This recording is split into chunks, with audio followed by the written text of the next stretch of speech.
Hello friends, my name is Medhavi and I'm cost and management accountant. It's well said that the knowledge is power. So let's get more powerful by understanding our chapter number 2 of F9 paper of ACCA, which is the economic environment for business. Our topic number first is the outline of macroeconomic policy. Before understanding the outline of macroeconomic policy, let's first understand the difference between the microeconomic policy, difference between the microeconomics and the macroeconomics. As we all know, the economics is a study of the individual behavior or the consumption behavior or the behavior of the whole society. So microeconomics and the macroeconomics are the part of economics.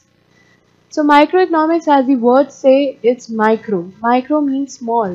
We deals with the small. It deals with the smaller aspects, which is meant by the study of the individual behavior, the behavior of the producer, the behavior of the consumption.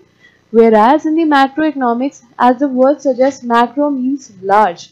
So the study of the economy as a whole, for example, the study of the Indian economy, the study of the UK economy, the study of economy as a whole is macroeconomics.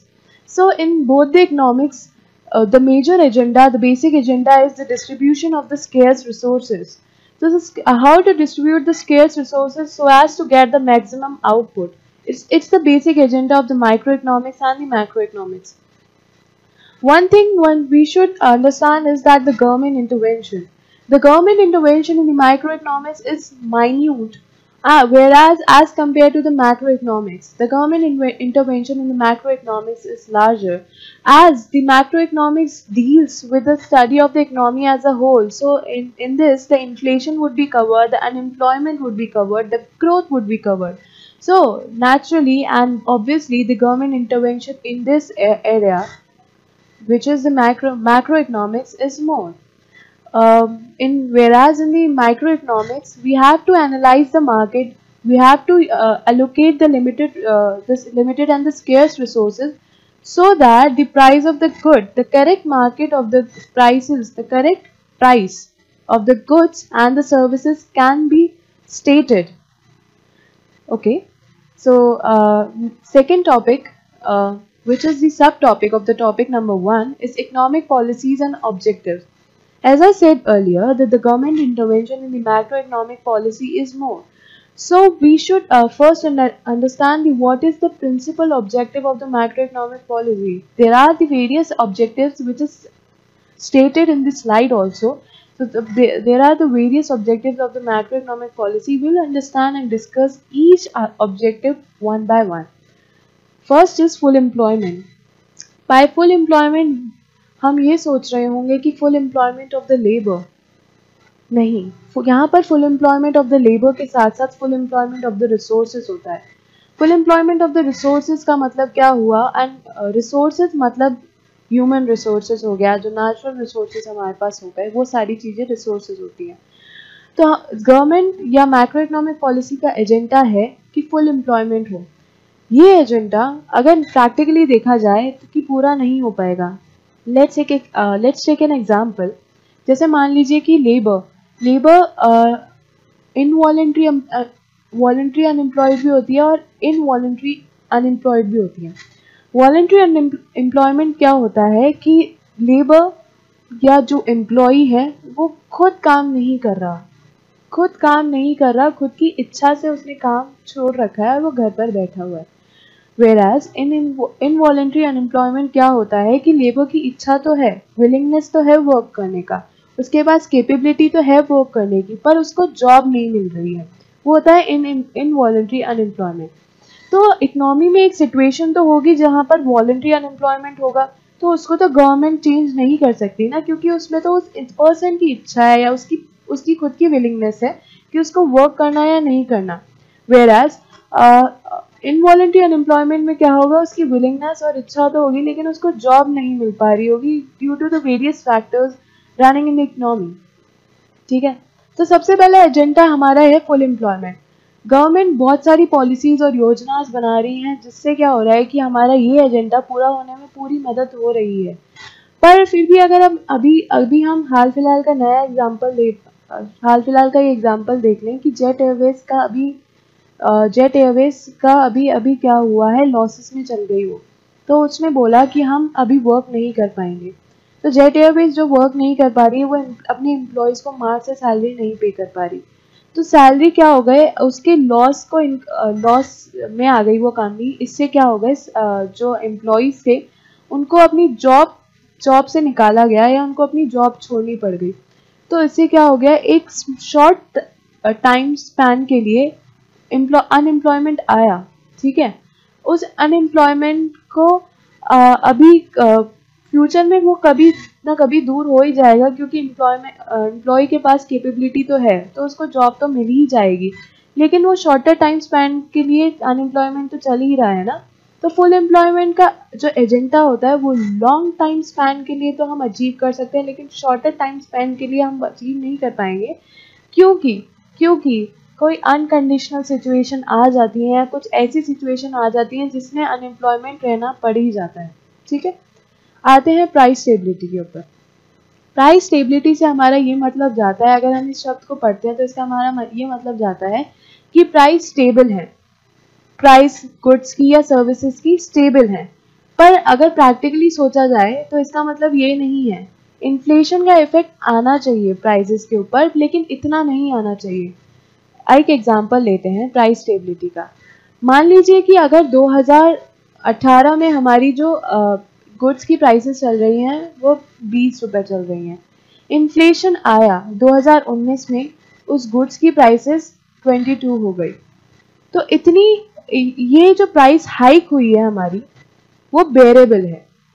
Price stability अभी भी achieve हो रही है, क्योंकि जो जितना भी inflation की वजह से हमारे प्राइस के ऊपर इफेक्ट आया है वो अभी तक बेरेबल है। लेकिन अगर यही 2019 में 22 की जगह वो उस प्रोडक्ट की जो प्राइस थी वो ₹50 हो जाती, तो ये एजेंडा हम अचीव नहीं कर पाते। प्राइस स्टेबिलिटी का एजेंडा ये बोलता है कि प्राइस में हाइकनेस आए, वो बढ़े प्राइस, लेकिन इतनी हद तक ना बढ़े कि हम उस चीज़ को जो पहले हम अफोर्ड कर पा रहे थे वो हम अफोर्ड ही ना कर पाए। तो ये भी एक ऑब्जेक्टिव है हम किसका, मैक्रो इकोनॉमिक पॉलिसी का। थर्ड है इकोनॉमिक ग्रोथ। इकोनॉमिक ग्रोथ जो एजेंडा बना था मैक्रो इकोनॉमिक पॉलिसी का, वो बना था वर्ल्ड वॉर सेकेंड के बाद। इकोनॉमिक ग्रोथ से हमारा ये मतलब है कि economy as a whole growth करे। इकोनॉमी एज अ होल कैसे ग्रो करेगी, जब 3 चीज़ें अचीव हो पाएंगी। वो 3 चीज़ें क्या हैं कि हमारी कैपिटल फॉर्मेशन हो रही हो हमारी कंट्री के अंदर। कैपिटल फॉर्मेशन से हमारा मतलब है कि जो हमारे पास पहले जितने भी इन्वेस्टमेंट्स है उससे अब ज़्यादा इन्वेस्टमेंट हो हमारे पास, ठीक है।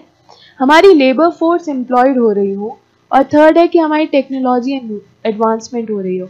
अगर ये 3 चीज़ें हम अचीव कर पाएँ तो हमारी इकोनॉमिक ग्रोथ होएगी। इकोनॉमिक ग्रोथ होने से हमारा क्या फ़ायदा होगा, स्टैंडर्ड ऑफ लिविंग बढ़ेगा।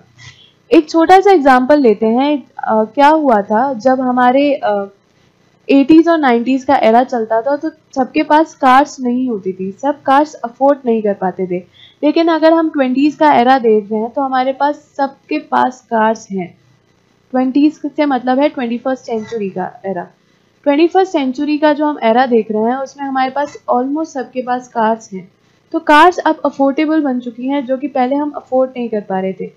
तो हमारे क्या हुआ कि इनोवेशन हुआ। इनोवेशन से वो जो कार जो पहले के ज़माने में 10 लाख की पड़ती थी, वही कार आज अगर हम बाकी सारे इफेक्ट्स को हटा दें, इन्फ्लेशन इफेक्ट्स, इंटरेस्ट इफेक्ट्स, हम सब चीज़ों को हटा दें, तो वही कार की कॉस्ट आज हमें जो कि 10 लाख की थी वो आज 5 लाख की पड़ रही है। ये यहाँ पर चेंज कैसे आया, वो टेक्नोलॉजी एडवांसमेंट से आया। तो अगर टेक्नोलॉजी एडवांसमेंट होएगी तो स्टैंडर्ड ऑफ लिविंग बढ़ेगा। टेक्नोलॉजी एडवांसमेंट से क्या होएगा, वही प्रोडक्ट जो हम बाहर से कहीं से इंपोर्ट करते थे उसको हम होम डोमेस्टिक करेंसी में प्रोड्यूस कर रहे हैं, तो उससे economy as a whole grow करेगी। तो ये एक हमारा एजेंडा है मैक्रो इकोनॉमिक पॉलिसी का। फोर्थ आता है balance of payment equilibrium. Balance of payment से हमारा ये बैलेंस ऑफ पेमेंट से इसका मतलब ये होता है कि एक्सपोर्ट्स माइनस इम्पोर्ट्स। एक्सपोर्ट्स होता है कि जो प्रोडक्ट हमारी डोमेस्टिक कंट्री में प्रोड्यूस हुए हैं और जो कि हम फॉरेन कंट्री में सप्लाई कर रहे हैं, वो होते हैं एक्सपोर्ट्स। वेयरएज इम्पोर्ट्स क्या होते हैं कि जब फॉरेन करेंसी में जो भी फॉरेन कंट्री में जितने भी गुड्स प्रोड्यूस हुए हैं वो हम वहाँ से वहाँ से हम मंगवा रहे हैं अपनी कंट्री में, ताकि हम अपनी डिमांड या बहुत सारी चीज़ें हैं वो फुलफिल कर पाए। तो एक बैलेंस ऑफ पेमेंट इक्विलिब्रियम हमारा एक एजेंडा है। जनरली बैलेंस ऑफ पेमेंट के तीन एरियाज हो जाते हैं, तीन एस्पेक्ट हो जाते हैं। जब बैलेंस ऑफ पेमेंट बिल्कुल इक्वल हो, मतलब एक्सपोर्ट्स बिल्कुल इक्वल हो इम्पोर्ट से। एक एरिया वो होता है जब हमारे एक्सपोर्ट ज़्यादा हो इम्पोर्ट से, तो हमारा सरप्लस हो जाता है, हमारे पास फॉरेन करेंसी ज़्यादा आ जाती है। और एक वो एरिया होता है जब हमारे पास एक्सपोर्ट कम हो इम्पोर्ट से, वो होता है डेफिसिट। डेफिसिट से क्या होता है, हमें लोन लेना पड़ता है उस डेफिसिट को ओवरकम करने के लिए, और सरप्लस से हमारे पास रिजर्व्स आ जाते हैं। ठीक है, तो बैलेंस ऑफ पेमेंट इक्विलिब्रियम मतलब import is equal to export, ये एजेंडा होता है मैक्रो इकोनॉमिक पॉलिसी का। इससे क्या फायदा होता है, अगर इक्विलिब्रियम होगा तो हमारे पास हमें जो डेफिसिट होगा हमारे फ्यूचर में कभी भी या कुछ भी होगा, वो हमारे कभी नहीं हो पाएगा अगर हम इक्विलिब्रियम वाले कंडीशन पे आ जाएंगे। तो अगर सरप्लस होगा तो हमारे पास रिजर्व्स आ जाएंगे। फॉरेन रिजर्व्स से हम क्या कर सकते हैं, जो हमारे जो पास्ट डेफिसिट है वो उनको हम पे कर सकते हैं, या फ्यूचर में हमें कभी भी जो हमारी डेफिशिएंसी हम जो फेस करेंगे उनको हम मीट आउट कर सकते हैं। लास्ट आता है appropriate distribution of income and wealth. By this we understand that कि हमारे पास जितनी भी इनकम हो वो अप्रोप्रिएटली डिस्ट्रीब्यूट हो जाए। अभी हमारी कंट्री में क्या हो रहा है, richer are getting much richer and poorer are getting much poorer. The reason behind that this is that कि हमारी जो इकोनॉमी है वो इक्वल डिस्ट्रीब्यूशन नहीं हो पा रहा है इनकम एंड वेल्थ का। कहीं ना कहीं जो एक केक होता है वो पूरी अच्छी तरीके से नहीं बढ़ पा रहा। रिचर्स के पास ज़्यादा सेक्शन जा रहा है और पुअरर के पास कम सेक्शन आ रहा है। तो ये मैक्रो इकोनॉमिक पॉलिसी का एक एजेंडा है या ऑब्जेक्टिव है कि हम इक्वल डिस्ट्रीब्यूशन कर पाए इकोनॉमी और वेल्थ का, क्योंकि हमारी Indian economy as a whole तभी ग्रो करेगी जब सब ग्रो करेंगे। एक एग्जांपल लेते हैं हम टैक्स का। टैक्स से क्या होता है, जो कि लोग जिनकी ज़्यादा इनकम होती है वो उनको टैक्स ज़्यादा पे करना पड़ता है, और जिनकी इनकम कम होती है उनको कम टैक्स पे करना पड़ता है। एक ही टैक्स एक बहुत अच्छा सेट एग्जांपल है जहाँ पर हम देख सकते हैं कि equal distribution of income and wealth हो रहा है। वो ऐसे क्योंकि हमारे फाइनेंस बजट में, फाइनेंस बिल में जो है हमारी स्लैब रेट ऐसे डिफाइंड है कि 0 से 2.5 लाख होगी तो 0% ऑफ टैक्स जाएगा, 2.5 से 5 लाख होगा तो 5% ऑफ टैक्स जाएगा, मोर देन 5 लाख अगर टैक्स होगा तो 10% ऑफ टैक्स जाएगा, मोर देन 5 लाख अगर इनकम होगी तो, और मोर देन अगर 10 लाख इनकम हुई तो टैक्स जाएगा, ये 20% होगा। अगर मोर देन 5 लाख हमारी इनकम रही तो 20% टैक्स जाएगा, और मोर देन 10 लाख रही तो हमारा टैक्स जाएगा 30%। तो हम देख पा रहे हैं कि स्लैब रेट से जिनकी इनकम 10 लाख तक जा रही है, उनको ज़्यादा टैक्स पे करना पड़ रहा है, और जिनकी इनकम कम है उनको कम टैक्स पे करना पड़ रहा है। तो इससे क्या हो रहा है, अप्रोप्रिएट डिस्ट्रीब्यूशन हो पा रहा है इनकम और वेल्थ का। ठीक है, topic number 3 is fiscal policy. Fiscal policy का मतलब क्या होता है, आराम से समझते हैं। फिस्कल पॉलिसी क्या होती है, एक्शंस ऑफ द गवर्नमेंट, जिससे गवर्नमेंट ये देखती है कि हमें कितना टैक्स कलेक्ट करना चाहिए। गवर्नमेंट सोच रही है कि हमें कितना टैक्स कलेक्ट करना चाहिए, हमें कितना टैक्स से कलेक्टेड इनकम से कितना एक्सपेंडिचर करना चाहिए, या हमें कितना बोरो करना चाहिए मनी पब्लिक से। फिस्कल पॉलिसी, वापस से बोलती हूँ, फिस्कल पॉलिसी क्या है, actions of the government. Government क्या सोच रही है कि हमें कितना टैक्स कलेक्ट करना चाहिए पब्लिक से, हमें कितना एक्सपेंडिचर करना चाहिए पब्लिक के ऊपर या हमारी इकोनॉमी के ऊपर, या हमें गवर्नमेंट मनी कितना बोरो करे ताकि वो एक्सपेंडिचर और कर पाए। ठीक है, ये होती है फिस्कल पॉलिसी। अब ये फिस्कल पॉलिसीज क्यों ली जाती है, क्यों करी जाती है, ताकि हमारी नेशनल इकोनॉमी के कंडीशंस को इन्फ्लुएंस करा जाए।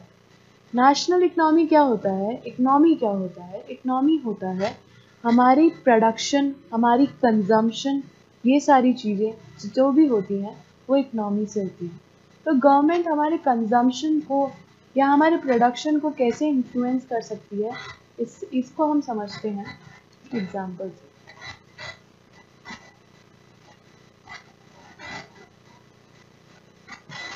जैसे कि मान लीजिए क्या हुआ, हमारे पास जो हमारी डिस्पोजेबल इनकम है, डिस्पोजेबल इनकम वो इनकम होती है जो कि सारे टैक्सेस या चार्जेस कटने के बाद हमारे पास जो भी इनकम बचती है, जिसको हम या तो स्पेंड कर सकते हैं या सेव कर सकते हैं, वो होती है डिस्पोजेबल इनकम।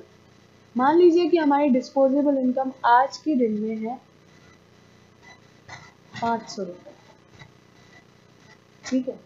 अब उस 500 रुपये से हम क्या करेंगे, कुछ अमाउंट सेविंग्स करेंगे, कुछ अमाउंट स्पेंड करेंगे, ठीक है। जो अमाउंट सेव किया वो तो हट जाएगा बिल्कुल।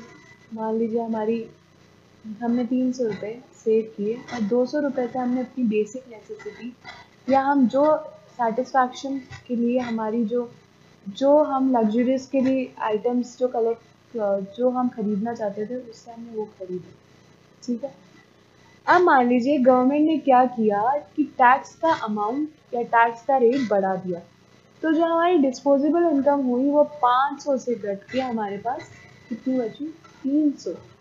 अब उस 300 से क्या होगा, हम अपनी सबसे पहले बेसिक नेसेसिटीज पूरी करेंगे जो कि हुई 200 रुपये से पूरी, और अगर अमाउंट बचा तो हम सेव करेंगे, नहीं तो उसको भी हम अपनी नेसेसिटीज को पूरा करने में लगा देंगे ना। तो सेविंग एक ऑल्टरनेट ऑप्शन बन गया हमारे पास, जो कि पहले हम आराम से सेव कर पा रहे थे वो अब नहीं कर पा रहे। ये इसलिए ऐसा क्यों हुआ, क्योंकि गवर्नमेंट ने टैक्स रेट बढ़ा दिया, ठीक है।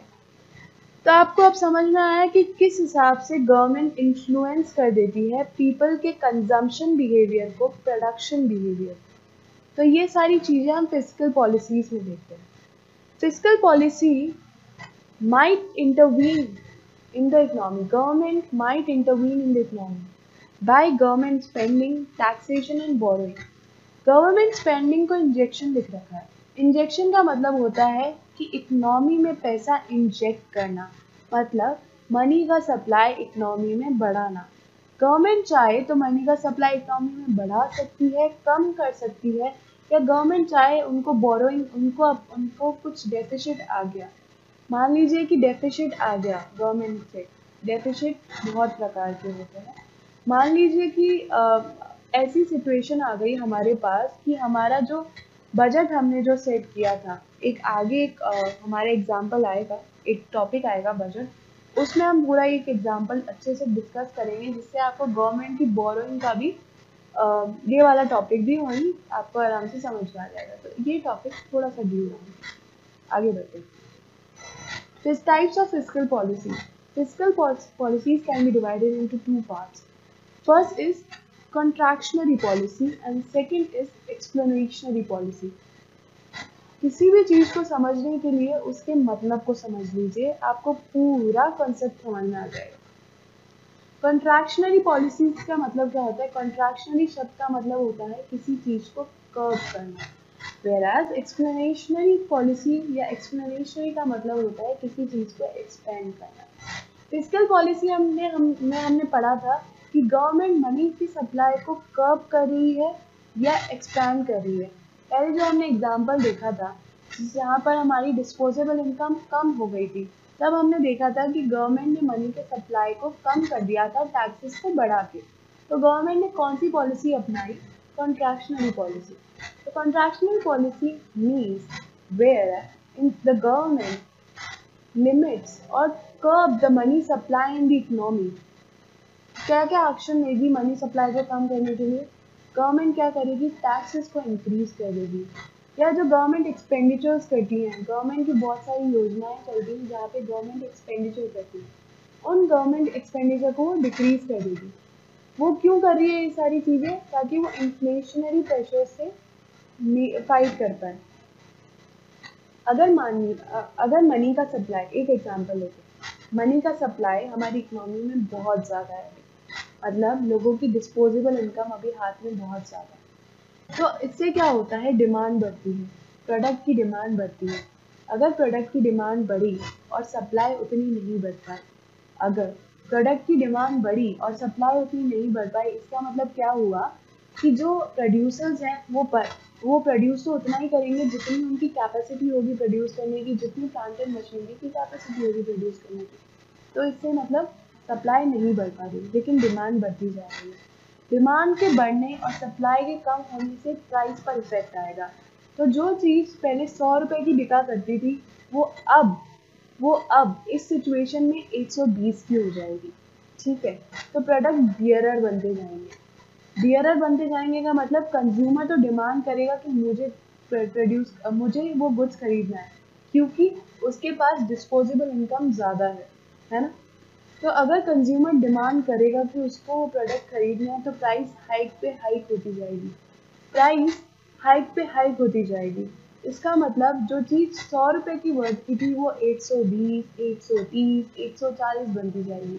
तो इससे क्या हो रहा है, इन्फ्लेशन बढ़ रहा है। मतलब चीज़ तो 100 रुपए की, लेकिन वो आज 150 में बिक रही है।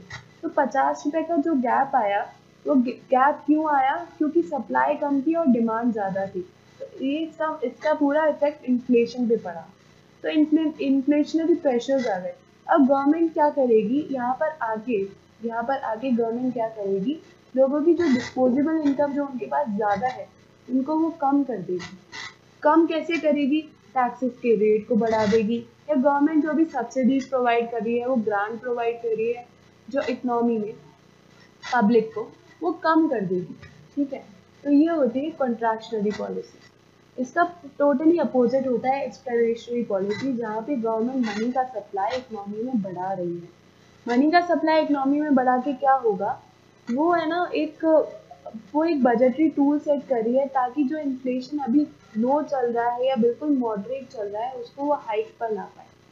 ये सारे गवर्नमेंट मेजर्स होते हैं जहाँ पे वो फाइट करती है।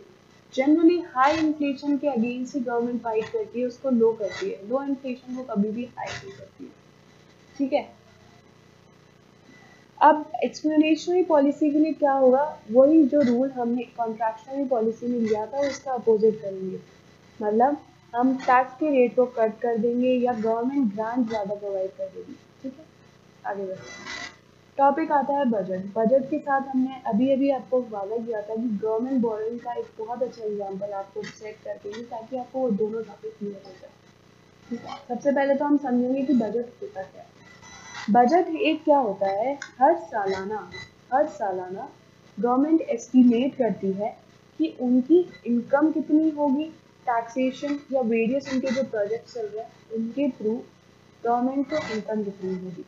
गवर्नमेंट ये भी डिसाइड करती है कि जो आगे वाले साल में उनके एक्सपेंडिचर कितने होंगे। तो अभी क्या हो रहा है, एस्टिमेट कर रही है गवर्नमेंट, क्या कर रही है, एस्टिमेट कर रही है। क्या एस्टिमेट कर रही है, उनकी इनकम और उनके एक्सपेंडिचर। गवर्नमेंट ये भी डिसाइड करती है कि उनको फ्यूचर में कितनी ग्रो करना चाहिए, उनकी इकोनॉमी फ्यूचर में कितनी ग्रो करनी चाहिए। जीडीपी रेट जो आज कुछ चल रही है उससे आगे हमारी आगे साल की जीडीपी रेट कितनी होगी, ये सारी जो एस्टिमेशन होती है ये बजट से होते हैं।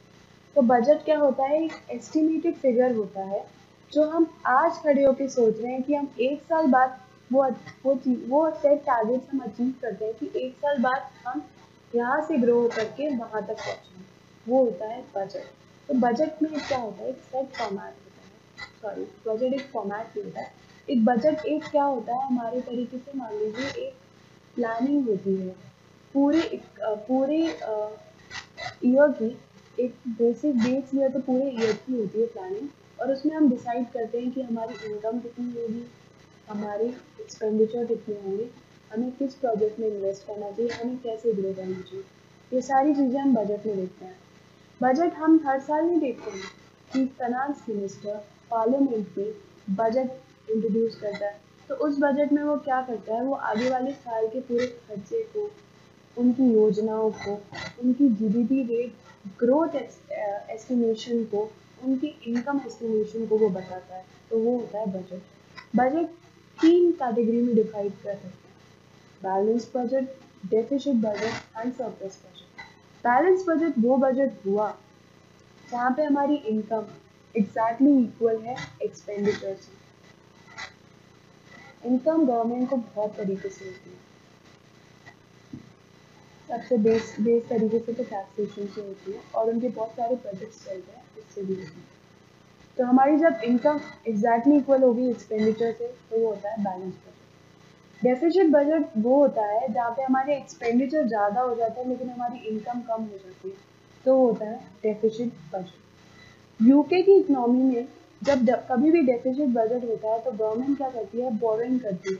गवर्नमेंट क्या करती है, बोरोइंग करती है जनरल पब्लिक से to meet out that deficit. Government borrowing करती है to meet out the deficit faced in the budget. Government borrowing वाला टॉपिक और यहाँ का टॉपिक अब आप रिलेट कर पा रहे हैं। मान लीजिए एक एग्जांपल लेते हैं। गवर्नमेंट ने सोचा कि हमारा साल के एक्सपेंडिचर होंगे 120 करोड़ और हमारी इनकम होगी 150 करोड़, ठीक है। लेकिन हुआ बिल्कुल अपोजिट, एक्सपेंडिचर हो गए 160 करोड़ और इनकम तो हमारे पास है 150 करोड़। तो जो 10 करोड़ का डेफिसिट हुआ वो कैसे मीट आउट हुआ, गवर्नमेंट बोरोइंग करेगी।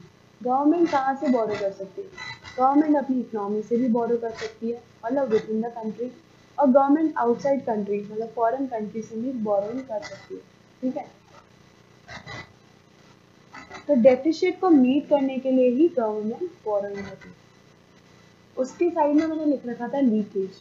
लीकेज क्या होता है, withdrawal of money from the economy is leakage. So when the government is borrowing, the government is withdrawing the money from the economy. So it's lead to the leakage of money from the economy. Okay? आगे आता है surplus budget. Surplus budget वो situation है जब हमारी income ज़्यादा हो गई हमारे एक्सपेंडिचर से। हमने सोचा था कि हमारी इनकम होगी 120 करोड़ और हमारे एक्सपेंडिचर होंगे 100 करोड़, लेकिन असलियत में हमारी इनकम हो गई 150 करोड़। तो ये जो 50 करोड़ और 100 करोड़ के बीच में डिफरेंस हुआ वो हुआ 150 करोड़ और 100 करोड़ के बीच में डिफरेंस हुआ 50 करोड़, जो कि हुआ सरप्लस, ठीक है। आगे बढ़ते हैं। आगे हमारा टॉपिक आता है मॉनेटरी पॉलिसी। मॉनेटरी पॉलिसी क्या होता है, पॉलिसी जो कि एपेक्स बैंक या सेंट्रल बैंक डिसाइड करता है। हमारे इंडिया में हमारा सेंट्रल बैंक है reserve bank of India, that is RBI. RBI क्या करता है, मनी के सप्लाई को हमारी इकोनॉमी में देखता है। कैसे, वो क्यों देख रहा है, ताकि वो इन्फ्लेशन को, इकोनॉमिक ग्रोथ को वो अचीव करने में सब कुछ मदद कर पाए। तो आरबीआई क्या करता है, मनी के सप्लाई को या तो कम करता है या फ्रेश करेंसी इशू करके और मनी के सप्लाई को हमारी इकोनॉमी में बढ़ाता है। So monetary policy are the plans and actions taken by the central government and the competent authority. Competent authority वही है हमारी आरबीआई इन द कंट्री। हम कंट्री में वो कर रहे हैं, क्यों, क्योंकि हम अपनी क्वांटिटी ऑफ मनी को देखना चाहते हैं, इकोनॉमी में हम बढ़ाएं या कम करें। इनको बढ़ाने के लिए या कम करने के लिए बहुत सारे मेजर्स हैं, जैसे कि इंटरेस्ट रेट। आप न्यूज़पेपर में पढ़ते होंगे या सुनते होंगे कि आरबीआई ने अपनी सीआरआर रेट, एसएलआर रेट, जो कि पहले कुछ और थी, उसको बढ़ा दिया या उसको कम कर दिया। तो ये सारे मेजर्स आरबीआई क्यों लेती है, ये सारे मेजर्स आरबीआई इसलिए लेती है ताकि वो मैक्रो इकोनॉमिक पॉलिसी के ऑब्जेक्टिव्स को अचीव कर पाए। वो मनी के सप्लाई को बढ़ा देती है फ्रेश करेंसी इशू करके, और वो मनी के सप्लाई को कम भी कर देती है। वो मनी के सप्लाई को कम कैसे करेगी, इंटरेस्ट रेट को बढ़ा देगी। इंटरेस्ट रेट को बढ़ाएगी तो हमारी जो नॉर्मल ह्यूमन बीइंग का बिहेवियर क्या होगा कि अगर किसी चीज़ से हमें 18% का रिटर्न मिल रहा है तो हम पैसा सेव करके उसको वहीं पर इन्वेस्ट करेंगे ताकि हमें उसके ऊपर इनकम हम अर्न कर पाएँ 18% की। तो ऐसे ही क्या करती है मॉनेटरी पॉलिसीज आरबीआई सेट करती रहती है, सीआरआर है, एसएलआर रेट हर साल हर क्वार्टरली वो चेंज करती रहती है ताकि वो मनी के सप्लाई को हमारी इकोनॉमी में देख पाए। ये सारी चीज़ें इसलिए की जाती हैं ताकि हम इन्फ्लेशन से फाइट कर पाएँ, हमारी economy as a whole grow कर पाएँ, हमारी प्राइस स्टेबिलिटी कर पाएँ। इन शॉर्ट ये सारी चीज़ें इसलिए होती हैं ताकि हम principles of macro economic policy achieve कर पाएँ। Targets of monetary policy, growth in the size of money, money के ऊपर ही होती है पूरी monetary policy. Monetary policy short time span के लिए होती है, मतलब इसका जो ड्यूरेशन होगा, ये मॉनेटरी पॉलिसी जो भी सेट होंगी वो 1 साल से कम ड्यूरेशन में होगी, ठीक है। वेराज फिस्कल पॉलिसीज 1 साल या 1 साल से ज़्यादा के लिए सेट होती है। फिस्कल पॉलिसीज गवर्नमेंट सेट करती है, मॉनेटरी पॉलिसीज आरबीआई सेट करती है, पर दोनों का बेसिक एजेंडा होता है मनी सप्लाई से रिलेटेड, हमारी इकोनॉमी को ग्रोथ करने के लिए, ठीक है। आगे बढ़ते हैं। The level of interest rate हम आगे की फर्दर स्लाइड्स में आराम से डिस्कस करेंगे, तो ये टॉपिक अभी दूर रहा। The volume of the credit and growth in the volume of credit, targets of monetary policy से क्या होगा, अगर ये इंटरेस्ट रेट के साथ का ही टॉपिक है तो ये भी दूर रहा। The volume of expenditure in the economy, monetary policies ये भी डिसाइड करती है कि अभी जैसे वो नेट डिस्पोजेबल इनकम हमारे पास जो पहले थी, मान लीजिए वो हमने एग्जांपल लिया था कि अभी हमारे पास नेट डिस्पोजेबल इनकम 500 रुपये, बेसिक नेसेसिटीज़ को हम पूरा कर देते हैं, वो हो जाती है 150 रुपये। हम 50 रुपये हमारी जो हमारे जो ऐशो आराम की जो जैसे रेस्टोरेंट में जाना जो अभी ज़रूरत भी नहीं है, लेकिन हम चले जाते हैं रेस्टोरेंट में, तो मान लीजिए 50 रुपये हमारे एक्स्ट्रा वहाँ पे खर्च हो गए और 300 रुपये हम सेव कर देते हैं। मान लीजिए अब यहीं पर इंटरेस्ट का हम टॉपिक पूरा समझ लेते हैं। मान लीजिए जो इंटरेस्ट रेट बैंक्स में चल रही थी वो पहले चल रही थी 5%, तो हम सेव करते थे 300 रुपये। हमें पता चला कि वो इंटरेस्ट रेट अब आरबीआई ने बढ़ाकर वो कर दी है 18%। तो 50 रुपये जो हम फालतू में जो खर्च कर रहे थे पहले, अब उसको हम सेव करने में ज़्यादा विश्वास करेंगे। हमें लगेगा कि पैसा हम होटल्स में या हमारी जो ऊपर की जो सेटिस्फैक्शन नीड्स होती है उनको ना फुलफिल करके हम उसको सेव करेंगे। तो अब टोटल रुपीज़ हम सेव करने लगे 350 रुपये, है ना। तो हमारी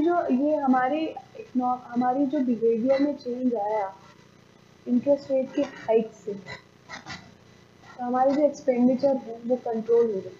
तो ये टारगेट्स ऑफ मॉनेटरी पॉलिसीज होती है। इंटरेस्ट रेट को जब भी आरबीआई बढ़ा देती है, वो ये चाहती है कि हम जो सेटिस्फैक्शन नीड्स को पूरा करने के लिए पैसा जो हम व्यर्थ में खर्च कर रहे हैं, उसको वहाँ खर्च ना करके हम बैंकों में वो जमा कराएं ताकि हमें इंटरेस्ट मिले। ये इसलिए किया जाता है कि जब भी गवर्नमेंट को मनी की ज़रूरत होती है बहुत सारी चीज़ों को मीट आउट करने के लिए, तो जो आरबीआई होता है ना वो गवर्नमेंट का बैंक होता है, तो वो पूरा हेल्प कर देता है गवर्नमेंट को इन सारी चीज़ों को फाइट आउट करने के लिए, ठीक है। गवर्नमेंट की नीड्स को पूरा करने के लिए या गवर्नमेंट के एक्सपेंडिचर को पूरा करने के लिए वो आरबीआई को करता है। तो वॉल्यूम ऑफ एक्सपेंडिचर इस हिसाब से डील होता है। लेवल ऑफ इंटरेस्ट रेट भी हमने देख लिया। अगर मनी के सप्लाई को इकोनॉमी में बढ़ाना है तो आरबीआई करती है इंटरेस्ट रेट को कम कर देती है। वैसे ही मनी के सप्लाई को इकोनॉमी में अगर कम करना होता है तो आरबीआई इंटरेस्ट रेट को बढ़ा देती है। Level of credit and growth in the volume of credit, credit होता है मनी को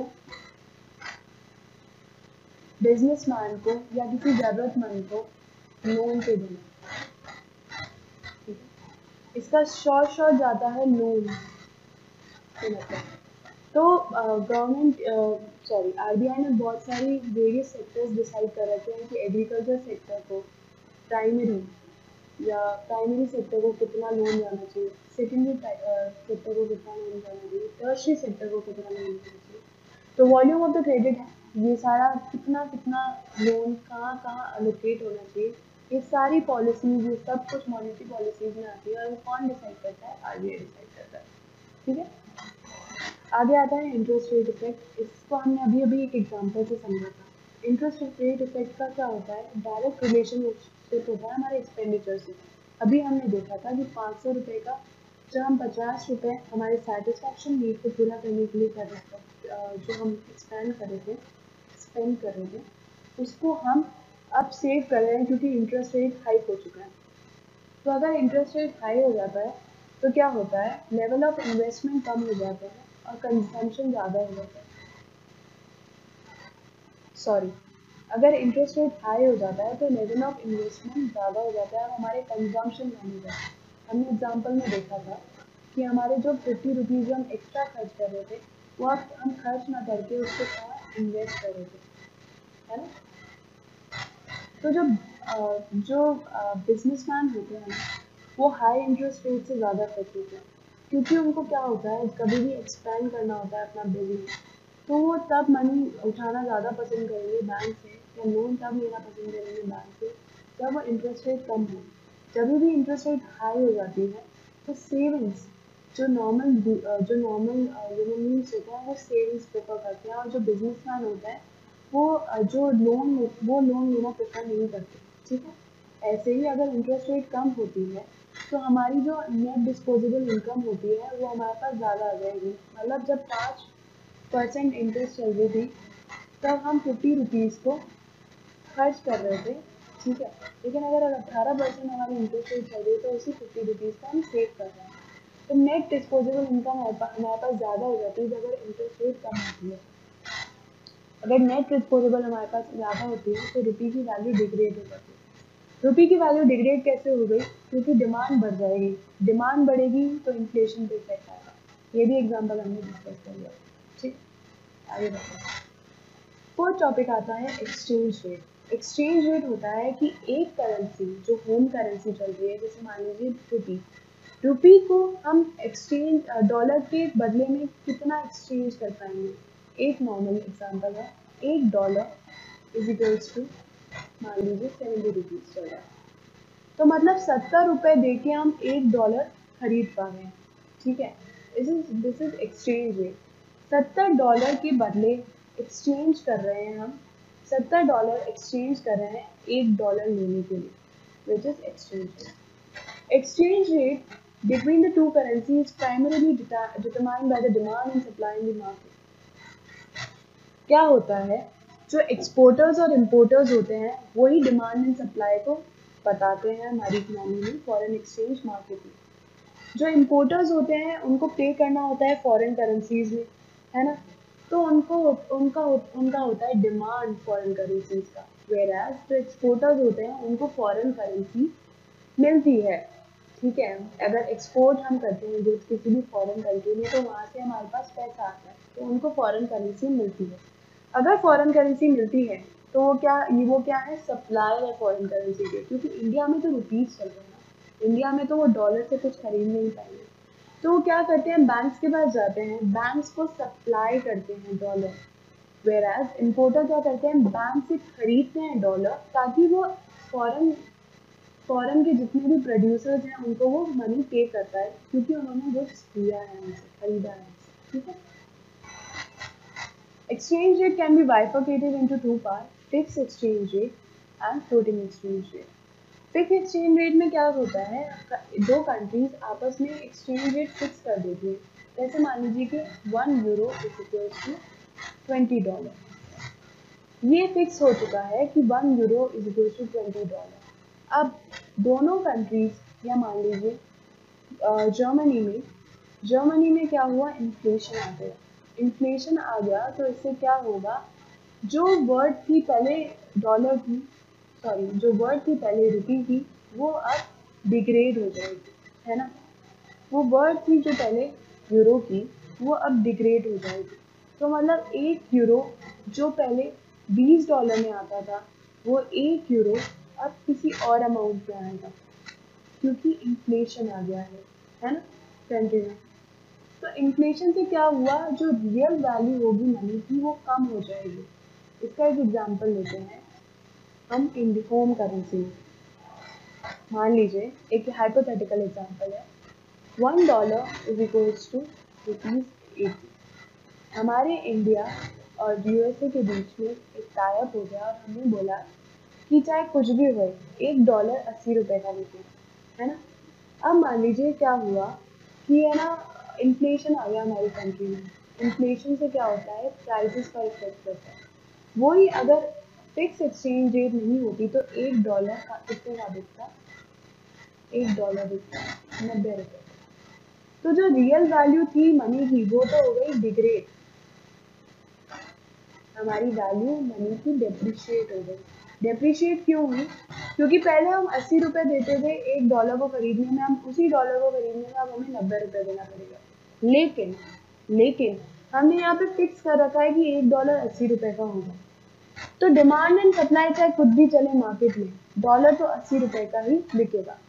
तो फ्यूचर में कभी मान लीजिए कि डॉलर अगर रियल टर्म्स में देखा जाए तो वो हो गया 70 रुपये का, पर हम इसका फ़ायदा यूज़ नहीं कर पाएंगे। क्योंकि हमने ये सेट कर रखा है कि हमारा $1 80 रुपये का बिकेगा। तो fix exchange rate real value नहीं बता पाता मनी की, इसलिए जनरली ये फॉलो नहीं होता इकोनॉमी में जो भी फॉलो होता है वो होता है फ्लोटिंग एक्सचेंज रेट, जहाँ पर जो कि दो कंट्रीज के बीच में जो भी कोटेशन होती है, कोटेशन ये होती है जैसे $1 इक्वल्स 70 रुपये, ये एक कोट है कि $1 70 रुपये का बिकेगा। तो जो भी कोटेशन होती है वो demand and supply of the market define करती है। डिमांड एंड सप्लाई कौन बताता है? Importer and exporter. तो फ्लोटिंग एक्सचेंज रेट ज़्यादा प्रेफरेबल होता है क्योंकि इसमें डिमांड एंड सप्लाई बिल्कुल मार्केट से ही पता चल पाता है कि रियल रेट क्या चल रही है। इसमें हम फिक्स नहीं करते कोटेशन, ठीक है। मैनेज फ्लोटिंग वो होती है जहाँ पे गवर्नमेंट बार बार इंटरवीन करती रहती है कि एक्सचेंज रेट क्या चेंज होगी। मतलब मान लीजिए कि अभी हमारी डॉलर हो गया 90 रुपये का, तो गवर्नमेंट ने इंटरवीन किया, गवर्नमेंट ने चेंजेस लाया, गवर्नमेंट ने अपनी पॉलिसीज के थ्रू चेंजेस लाया, इंटरेस्ट रेट बढ़ा दी, तो डिस्पोजेबल इनकम कम हो गई, जो हमारी वैल्यू रुपी की वैल्यू डिग्रेड हो रही थी वो अब अपग्रेड होना चालू हो जाएगी, तो $1 अब 80 रुपये का बढ़ा। हमारे इंडिया में मैनेज फ्लोटिंग चलती, जब हमारी रुपी कुछ ज़्यादा ही डिग्रेड या डेप्रिशिएट होने लग जाएगी तो तब गवर्नमेंट आके इंटरवीन करेगी और उसको एक स्टेबल पोजीशन पे ला पाएगी ताकि हमारी रुपी की वैल्यू ज़्यादा डेप्रिशिएट ना हो पाए, ठीक है। आगे बढ़ते हैं, एक्सचेंज रेट एंड बिजनेस से एक्सचेंज रेट पे क्या फ़र्क पड़ेगा? अगर हमारी कंट्री की, जैसे मान लीजिए कि हम इम्पोर्टर, अभी हमने देखा कि हम अगर गुड्स परचेज कर रहे हैं तो वो हमें पड़ रहे हैं $1 में परचेज कर रहे हैं। तो मान लीजिए हम हमारे जो गुड्स हैं वो $1 के, एग्जाम्पल हमारे जो गुड्स हैं वो $1 के हैं, तो अगर अभी हम परचेज करेंगे तो वो हमें पड़ेंगे 70 रुपये के, वो गुड्स हमें पड़ेंगे 70 रुपीज़ के। अगर हम फ्यूचर में जाएं 3 महीने बाद और डिमांड एंड सप्लाई में चेंजेस की वजह से हमारे डॉलर की प्राइस, हमारे रुपये की प्राइस डिप्रिशिएट हो गई और हमें उस 70 रुपये के बदले हमें देने पड़ रहे हैं 80 रुपये, जो कि 3 महीने पहले हमें 70 रुपये देने पड़ रहे थे, हमें अभी 80 रुपये देने पड़ेंगे। इन सब चीज़ों से बचने के लिए हम क्या कर सकते हैं? Forward contract. फॉरवर्ड कॉन्ट्रैक्ट क्या होता है कि हम आज खड़े होके हमें 3 महीने बाद पैसा पे करना है, तो हम 3 महीने के लिए कॉन्ट्रैक्ट बुक कर देंगे, हम कॉन्ट्रैक्ट बुक कर देंगे बैंक के साथ। बैंक के साथ कॉन्ट्रैक्ट बुक करने से क्या फ़ायदा होगा? एक कोटेशन हमें मिल जाएगी, जैसे मान लीजिए बैंक ने कोट कर दिया कि $1 इक्वल्स टू 75। 3 महीने के बाद डॉलर की रेट 80 हो, 90 हो, 100 हो, लेकिन फॉरवर्ड कॉन्ट्रैक्ट से क्या होगा कि 75 रुपीज़ ही पे करने पड़ेंगे हमें, बाकी ऊपर का जितना भी खर्चा होगा वो हमें पे नहीं करना पड़ेगा, तो हमारे जेब से भी 75 रुपीज़ ही जाएंगे। तो ये बेनिफिट होता है फॉरवर्ड कॉन्ट्रैक्ट का। और हाँ, हमें लग रहा है कि फ्यूचर में अगर हमें लग रहा है कि फ्यूचर में हमारी रुपये की वैल्यू डिप्रिशिएट होगी, तो हम इससे बेटर है कि हम फॉरवर्ड कॉन्ट्रैक्ट में डील कर लें, ताकि हमारे जो लॉसेज हों वो उतने ना हों, अनएक्सपेक्टेड ना हो। अभी तो हम मीट आउट कर देंगे 5 रुपये का लॉस, लेकिन अगर वही चीज 100 रुपये की हो जाएगी तो हम मीट आउट नहीं कर पाएंगे ना, इसलिए फॉरवर्ड कॉन्ट्रैक्ट में डील करना ज़्यादा बेहतर रहता है। Dealing in the hard currency में lessen the risk attached to the volatile currency. Hard currency क्या होती है? हार्ड करेंसी वो करेंसी होती है जिसमें क्या होता है, इन्फ्लेशन इफेक्ट इतना नहीं आता। हार्ड करेंसी वो करेंसी होती है जिस कंट्री में इन्फ्लेशन इफेक्ट नहीं आता। जनरली यूएस में इन्फ्लेशन इफेक्ट नहीं आता ज़्यादा।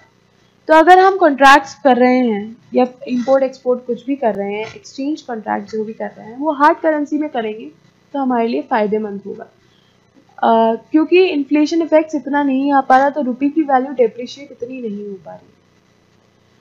हम क्या करेंगे, हम एक और एग्जांपल लेते हैं। एक और थर्ड पॉइंट है होम करेंसी का। होम करेंसी को हम डील करने के लिए एक एग्जांपल लेते हैं। जैसे कि मान लीजिए हमने गुड्स एक्सपोर्ट किए, हमने गुड्स एक्सपोर्ट किए बाहर, तो अभी हमारे रुपये की वैल्यू $1 के मुताबिक चल रही है 70 रुपये। अभी हमारे रुपये की वैल्यू $1 के हिसाब से चल रही है 70 रुपये।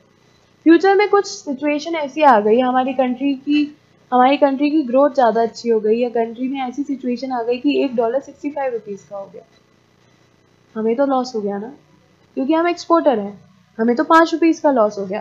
तो उसको मीट आउट करने के लिए क्या करेंगे, हम ये बोलेंगे कि चाहे कुछ भी चल रहा हो, हम जो डीलिंग करेंगे वो रुपीज़ में करेंगे। मतलब हम कोटेशन दे देंगे कि हमें 70,000 रुपये चाहिए, हमने 1,000 यूनिट बेची मानो, और अभी उसकी वैल्यू 70 रुपये है, $1 इक्वल्स टू 70 रुपये। तो हमें जो इन्वॉइसिंग की है वो 70,000 की है। तो इससे क्या होगा, जो कोटेशन जो अब पहले 70 की, अभी 70 की चल रही थी, जो फ्यूचर में 65 की हो जाएगी, तो 5 रुपये का लॉस, जो कि 5 इंटू 1000 यूनिट्स अगर हम करेंगे तो 5,000 का लॉस हमें नहीं होगा अगर हम होम करेंसी में इन्वॉइसिंग करेंगे। तो activities can be outsource to local market. अब ये एक और तरीका है एक्सचेंज फ्लक्चुएशन से बचने का। हम क्या करते हैं, जैसे मान लीजिए कि हमारी कंट्री में ना कार अगर हम मैन्युफैक्चर करें, तो वो कार होगी, मैन्युफैक्चर करेंगे तो वो 2 लाख की पड़ेगी। अगर हम इस कार को एक्सपोर्ट करेंगे तो इसके ऊपर लगेंगे कस्टम्स, GST, है ना। अगर इस कार को एक्सपोर्ट करेंगे तो इसके ऊपर कस्टम्स और GST लगने के बाद उसकी वैल्यू हो जाएगी 5 लाख रुपए। तो 2 लाख तो लागत है, और ऊपर से 3 लाख तो हो गई टैक्सेस की, है ना। तो इससे अगर 3 लाख टैक्स पे करने के बाद एक्सपोर्ट करेंगे तो हमारी जो गुड्स की वैल्यू है वो उनकी कंट्री में जाके हाइक हो जाएगी, तो हमसे गुड्स खरीदना प्रेफर नहीं करेंगे। तो इससे बेटर क्या होगा कि हम फॉरेन करेंसी में ही अपना प्लान सेटअप कर दें, वहीं मैन्युफैक्चर करके वहीं अगर हम सेल आउट करेंगे लोकल मार्केट में उनके, तो हमारे जो 3 लाख हमें एक्स्ट्रा टैक्स पे करने हैं उससे हम बच जाएंगे। ठीक है, तो ये एक फ़ायदा है अगर हम आगे सोचना चाहें एक्सचेंज रेट फ्लक्चुएशन से बचने के लिए। आगे बढ़ते हैं। Topic number 5 is competition policy. Competition से हम समझ रहे हैं कि कंपटीशन मतलब दो लोग सेम इंडस्ट्रीज के, 2 या 2 से ज़्यादा लोग सेम इंडस्ट्रीज के लिए एक दूसरे से फाइट कर रहे हैं और वो सेम प्रोडक्ट मैन्युफैक्चर कर रहे हैं। एग्जाम्पल लेते हैं सैनिटरी प्रोडक्ट्स। सैनिटरी प्रोडक्ट्स का क्या होता है, सैनिटरी प्रोडक्ट्स के अंदर बहुत ज़्यादा कंपटीशन।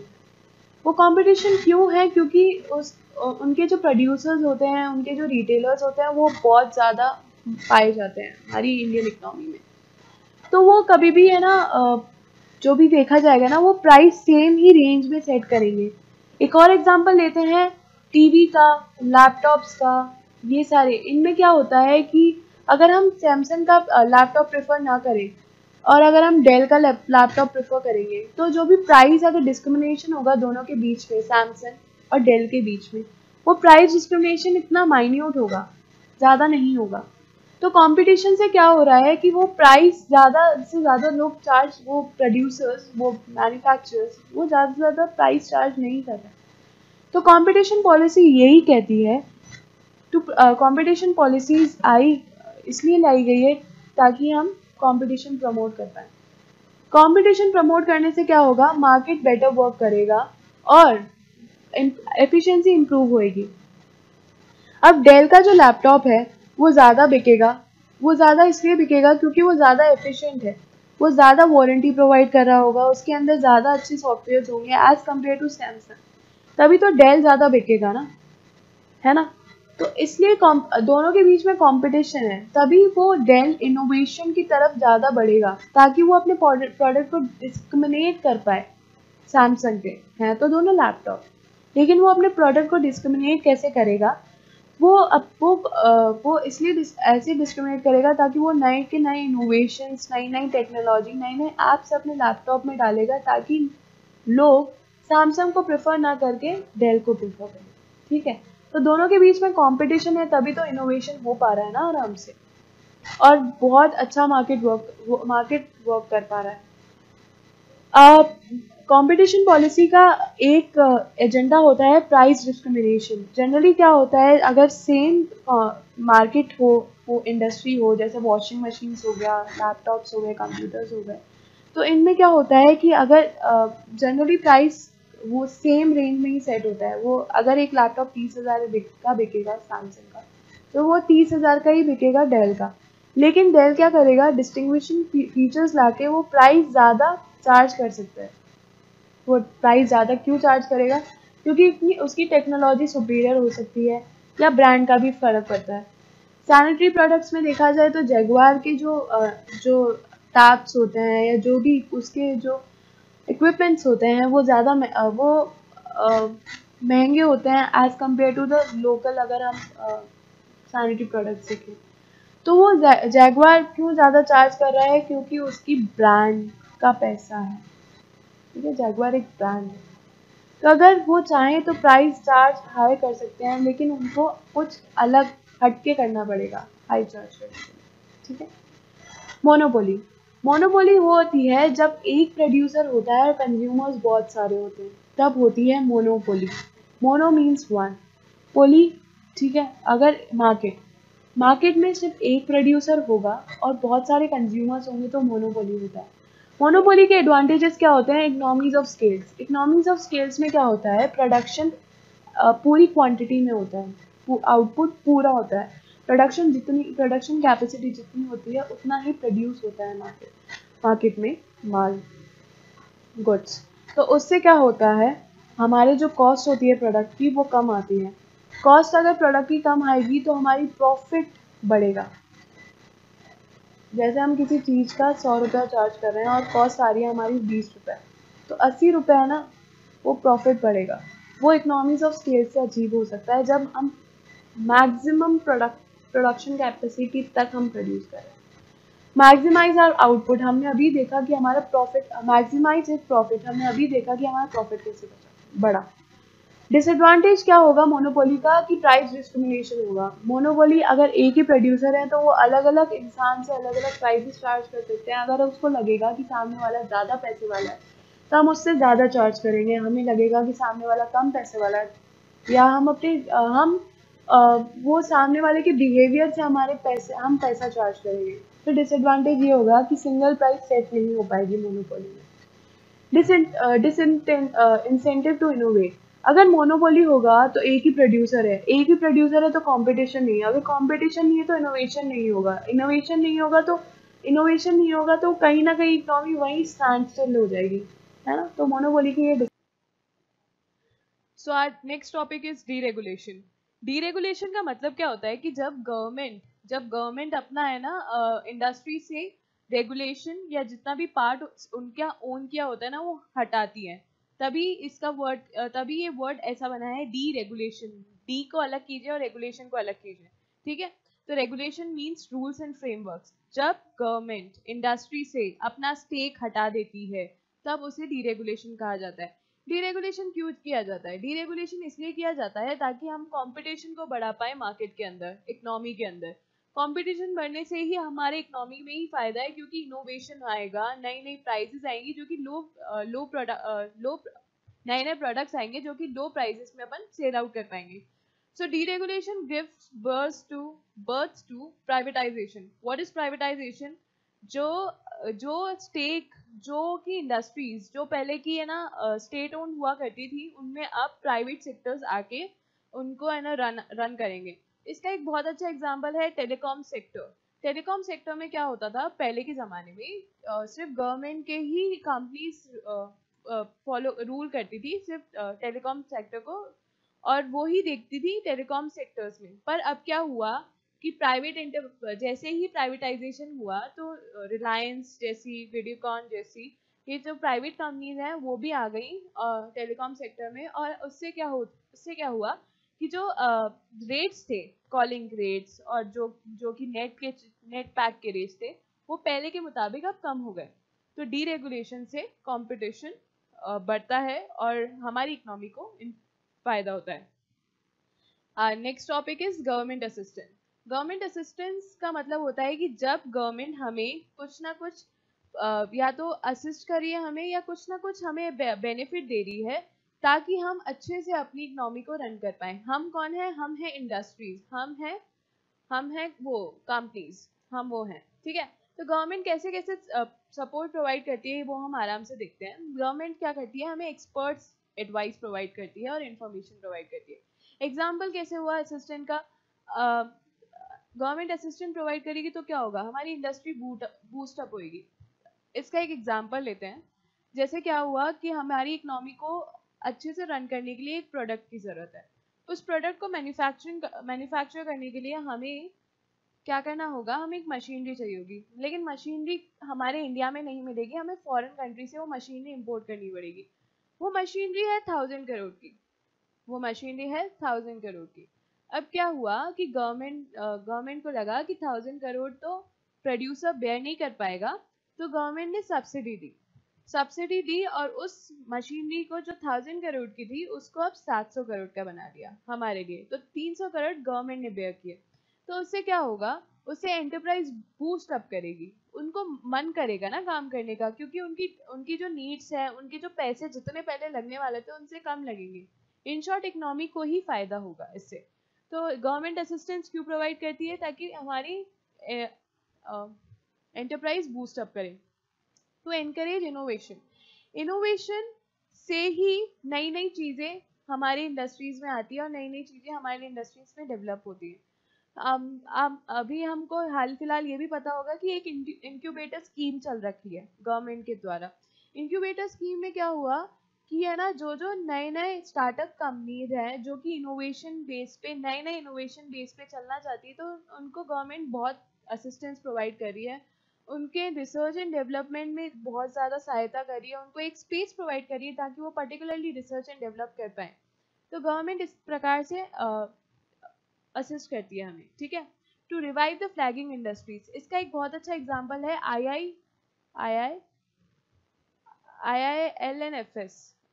आई एल एन एफ एस ये कंपनी है जो कि है ना क्या करती है, गवर्नमेंट के प्रोजेक्ट्स को लेती है और उनको मीट आउट करने में मदद करती है, जैसे कि रोड प्रोजेक्ट्स हो गए, ब्रिज प्रोजेक्ट्स हो गए। तो इस कंपनी में बहुत सारे स्टेक होल्डर्स हैं, HDFC बैंक है, LIC है। तो इस कंपनी ने अभी क्या हुआ, अभी इस कंपनी की क्राइसिस आ गए। तो क्राइसिस आते ही क्या होगा, जो कि इसके बहुत सारे स्टेक होल्डर्स हैं जो कि LIC और HDFC बैंक है, उनको इस कंपनी के जो असेट्स जो इन्होंने लगा रखे हैं उनको एज एन NPA डिक्लेयर करना पड़ेगा।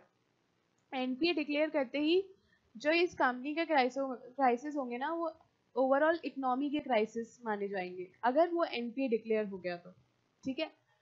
तो गवर्नमेंट ने क्या किया, गवर्नमेंट आई बीच में और उन्होंने बोला RBI को, RBI या NCLT, इन सब से सारे सुझाव मशवरा करके गवर्नमेंट ने बोला कि इनकी क्राइसिस को अभी क्राइसिस डिक्लेयर ना किया जाए, क्योंकि इनके क्राइसिस को क्या, अगर ये क्राइसिस हो गया इस कंपनी में तो एज एन इकोनॉमी पूरे क्राइसिस हो जाएंगे। तो गवर्नमेंट ILNFS के बोर्ड ऑफ डायरेक्टर्स में से है ना, गवर्नमेंट ने क्या किया, बहुत सारे अपने असिस्टेंट्स को भेजा उनके बोर्ड ऑफ डायरेक्टर्स में, और ताकि वो कंपनी रिवाइव हो पाए। तो ऐसे ही गवर्नमेंट मदद करती है रिवाइव करने के लिए flagging industries, the industries which are weaker, the industries which are facing the crisis, they are known as flagging industries. To train the labour force, ministry of labour and employment ने बहुत सारी schemes निकाल रखी है ताकि labour को हम train कर पाए और ताकि वो डेवलप हो पाए और वो मीट आउट कर पाए रिक्वायरमेंट्स ऑफ द इंडस्ट्रीज को। तो ये भी गवर्नमेंट असिस्टेंस प्रोवाइड करती है। Sponsors important research, that's a part of an incubator scheme. Incubator scheme में बहुत सारे रिसर्च एंड डेवलपमेंट को गवर्नमेंट बहुत सारा प्रोत्साहन दे रही है। पर है ना, इन सब चीज़ों के लिए, गवर्नमेंट की सब्सिडीज़ के लिए, इन सारी चीज़ों के लिए हमेशा एक टफ कंपटीशन होता है, क्योंकि जो गवर्नमेंट की असिस्टेंस जो होती है वो चाहते बहुत लोग हैं लेकिन मिलती बहुत कम लोगों को है जो कि उनके कंडीशंस को फुलफिल कर पाए, ठीक है। आगे बढ़ते हैं, नेक्स्ट टॉपिक है and the last topic is green policies. Green policy is a statement. It's a statement depicting whether the company is following the environment sustainability properly or not, whether the company is eco-friendly or not. The green policy depicts all these things. ठीक है, तो green policy से क्या फ़ायदा होगा? Green policy एक good image देती है कंपनी को. ग्रीन पॉलिसी ये बताती है कि कंपनी ने इन्वायरमेंट को नंबर 1 स्टेट पे रख रखा है. That's a important part of a green policy. Thank you so much. That's here we comes to our end of this video. आपको कोई भी डाउट हो, आपको कुछ चीज़ समझ में नहीं आई हो, आपको लगता है कि किसी चीज़ को मुझे और ज़्यादा एक्सप्लेन करना चाहिए, तो please do comment on our comment box. Please like, share and subscribe our channel Foundation Learning. Thank you and I am signing off. Bye.